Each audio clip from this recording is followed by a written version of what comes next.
오늘 우리에게 주시는 하나님 말씀은 누가복음 9장 1절에서 9절까지의 말씀입니다. 예수께서 12제자를 불러 모으사 모든 귀신을 제어하며 병을 고치는 능력과 권위를 주시고 하나님의 나라를 전파하며 앓는 자를 고치게 하려고 내보내시며 이르시되 여행을 위하여 아무것도 가지지 말라. 지팡이나 배낭이나 양식이나 돈이나 두 벌 옷을 가지지 말며 어느 집에 들어가든지 거기서 머물다가 거기서 떠나라. 누구든지 너희를 영접하지 아니하거든 그 성에서 떠날 때에 너희 발에서 먼지를 털어버려 그들에게 증거를 삼으라 하시니 제자들이 나가 각 마을에 두루 다니며 곳곳에 복음을 전하며 병을 고치더라. 분봉왕 헤롯이 이 모든 일을 듣고 심히 당황하니 이는 모든 사람은 요한이 죽은 자 가운데서 살아났다고도 하며 어떤 사람은 엘리야가 나타났다고도 하며 어떤 사람은 옛 선지자 한 사람이 다시 살아났다고도 함이라. 헤롯이 이르되 요한은 내가 목을 베었거늘 이제 이런 일이 들리니 이 사람이 누군가 하며 그를 보고자 하더라. 아멘. 오늘도 소망의 묵상으로 하루를 여시는 여러분 모두에게 하나님의 크신 은혜가 임하시기를 주님의 이름으로 간절히 축복합니다. 한 사람이 교회를 짓는 현장에서 벽돌을 나르며 고된 일을 하는 인부 2명을 만나게 됩니다. 그리고 한 사람에게 이렇게 질문했습니다. 당신은 이 일을 왜 하고 있습니까? 그러자 그는 이렇게 대답합니다. 먹고 살기 위해 어쩔 수 없이 하는 거지요. 또 다른 사람에게도 동일한 질문을 했고 그는 다음과 같이 답했습니다. 제가 나르고 쌓는 벽돌 한 장이 하나님의 성전을 세우는 거룩한 일인걸요.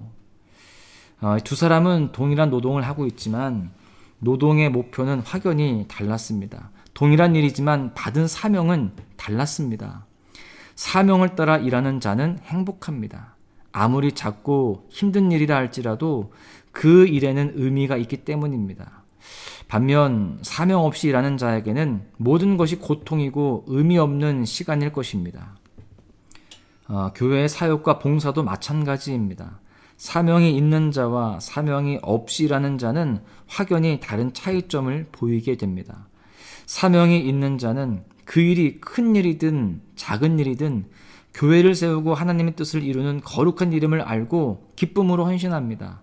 그러나 사명이 없는 자는 체면치레로 또 자기의 의를 위하여 하다 보니까 기쁨이 없습니다. 그래서 쉽게 지치고 짜증나고 불평을 하게 되는 것입니다.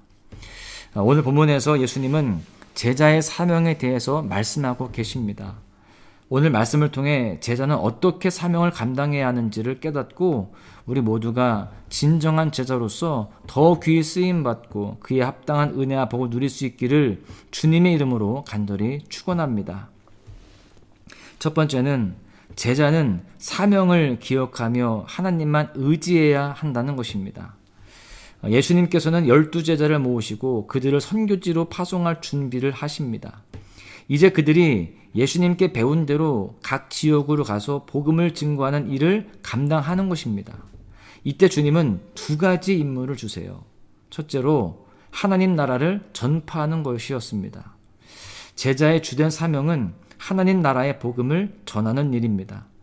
예수 그리스도의 십자가 죽음과 부활 승천으로 인해서 누리게 되는 참 하나님의 나라, 곧 그리스도의 통치를 받는 하나님의 나라의 백성이 되었다는 기쁜 소식을 전하는 일이 제자의 사명이다라는 것입니다.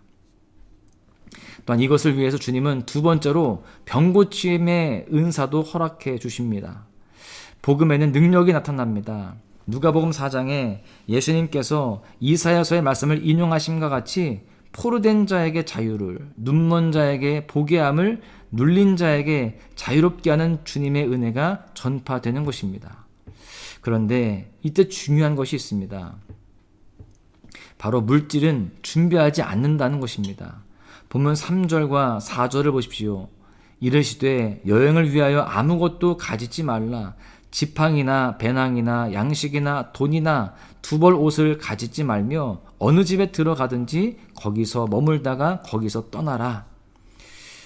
제자는 하나님 나라의 전파라는 사명을 기억하며 하나님만 바라보고 의지하는 훈련을 해야 합니다. 물질을 의지하면 하나님 나라의 복음이 희석되는 것입니다. 사람을 의지하여 머물고 안주하게 되면 하나님 나라의 복음이 왕성하게 전파될 수 없는 것입니다. 그렇습니다. 제자는 먼저 그의 나라와 그의 의를 위하여 일할 때 이 모든 것을 너희에게 더하시리라 라고 하는 주님의 말씀을 기억하며 사명을 따라 살아가야 하는 것입니다. 사랑하는 소망가족 여러분, 사명을 완수하기 위해서는 물질이나 사람을 의지함이 아닌 하나님을 의지하는 자가 되어야 합니다. 우리에게 주신 제자의 사명은 복음이 땅끝까지 전파되는 것입니다. 내가 서 있는 그 자리에서 하나님을 의지함으로 최선을 다해서 복음의 씨앗을 뿌릴 때에 하나님의 때에 하나님의 방법으로 선한 열매가 맺혀질 줄로 믿습니다. 두 번째는요, 제자의 사명은 끝까지 하나님이 이루신다라고 하는 것입니다. 어떠한 방해와 어려움에도 하나님의 사역은 결국 하나님이 이루시게 된다라는 것입니다. 오늘 본문에서 예수님의 제자들이 행하는 사역에 대한 소식이 널리 퍼지게 됩니다. 그들이 각 마을을 두루 다니면서 복음을 전하고 병을 고치는 이 일이 온 유대 땅에 이슈가 되었던 것입니다. 그리고 그 소식을 헤롯 왕이 듣고 놀라면서 궁금해합니다. 분명히 자신이 세례 요한을 목베어 죽였는데도 하나님의 나라 복음 전파와 복음의 능력이 끊어지지 않았기 때문이죠. 헤롯 왕은 자기가 그렇게 세례 요한을 죽이면 하나님의 나라의 복음 전파가 끊어질 줄 알았던 것입니다. 그런데 그렇지 않았습니다. 여러분, 제자에게 주신 하나님 나라의 복음 전파의 사명은 이렇게 하나님이 친히 이루시게 됨을 믿으시기를 바랍니다. 숱한 어려움 속에서도 복음은 시들지 않는 거예요. 심지어 죽음까지도 뛰어넘어 복음은 널리 전파되는 것입니다. 지금 이 시대가 아무리 어둡다 해도 빛 대신 하나님의 복음은 계속적으로 빛날 줄로 믿습니다.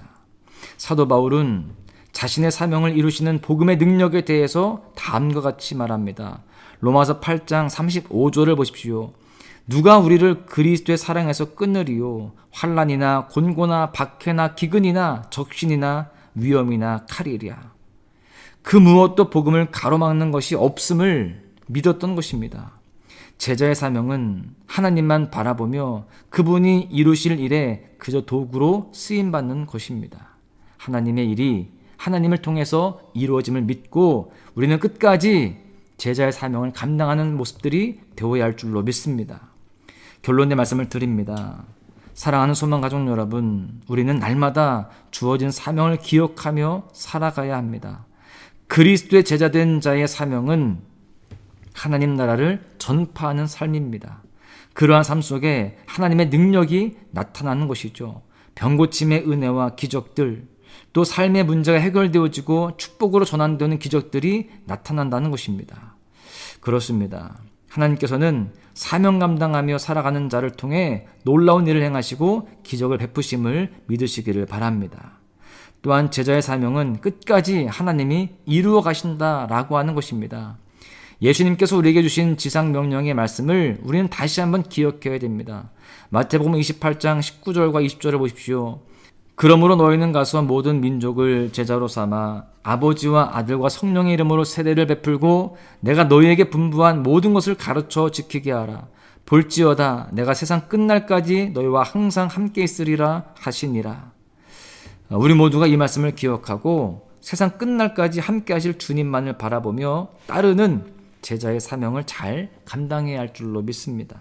오늘 본문 6절을 보십시오. 제자들이 나가 각 마을에 두루 다니며 곳곳에 복음을 전하며 병을 고치더라. 두루라고 하는 말씀은 대충 가는 것을 말하는 게 아닙니다. 주님의 명령에 따라서 철저하게 순종하며 가는 것을 말하는 것입니다. 오늘 하루 내가 살아가는 곳곳에서 두루두루 주님의 복음을 전하는 삶을 살아가야 됩니다. 나를 통해 주님이 보이게 하며 주님의 사랑을 느끼게 할 수 있도록 해야 되는 것입니다. 그것이 우리의 사명인 것이죠. 그렇게 주님의 제자로서 철저하게 순종하며 사명을 잘 감당함으로 그 어떤 것도 막을 수 없는 그 복음의 열매를 풍성히 맺는 은혜의 삶을 살아가는 모든 소망의 가족들 되시기를 주님의 이름으로 간절히 축원합니다. 주의 보좌로 나아갑니다. 주의 얼굴을 바라봅니다. 두 손을 들고 겸비함으로 하나 되어 주께 나아갑니다. 주의 은혜에 목마릅니다. 주의 음성을 사모합니다. 두려워 말라 평안하라 강건하라 강건